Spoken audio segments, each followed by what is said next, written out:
আল্লাহ যদি আমাকে নিয়ে যায় লাখো কোটি শুকরিয়া, আলহামদুলিল্লাহ। আল্লাহ যা করবে সেটা আমি নিয়ে একবারে মেনে নেব, আমার কোনো আপত্তি নাই, আমি মেনে নেব।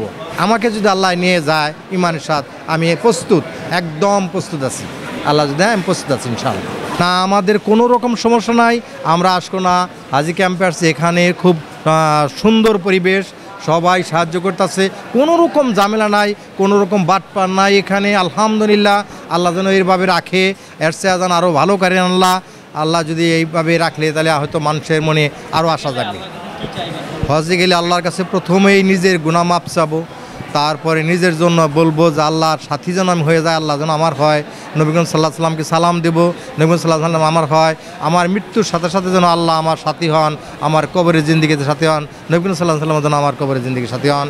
আমি সবার জন্য দোয়া করব, আমার পরিবারের জন্য, আমার আত্মীয় স্বজনের জন্য, দেশবাসীর জন্য, গ্রামবাসীর জন্য, সারা দুনিয়ার মুসলমানদের জন্য ইনশাআল্লাহ। আল্লাহ যদি আমার ওই মনোমনস্থা করে দেয়, আমি দোয়া করবো ইনশাআল্লাহ। আল্লাহর কাছে তো যাই নাই, এ পর্যন্ত দেখি নাই, তবে মানুষের মনে শুনি, যারাই গিয়েছে তারাই বলে যে ওখানে গেলে দুনিয়ার কোনো পরিকল্পনা নাই, চিন্তা নাই, খালি বারবার যেতে ইচ্ছে করে। আল্লাহ পাক যদি আমাদের নিজ নেয় ইনশাআল্লাহ, কাফেলা বানায় দেয়, ওখানে পরিবেশ দেখলেই বুঝতে পারবো ইনশাআল্লাহ। মনটা চায় প্রত্যেক বছর যেতে, যদি আল্লাহ নেয়, তাছাড়া তো হবে না, টাকারও দরকার কিছু।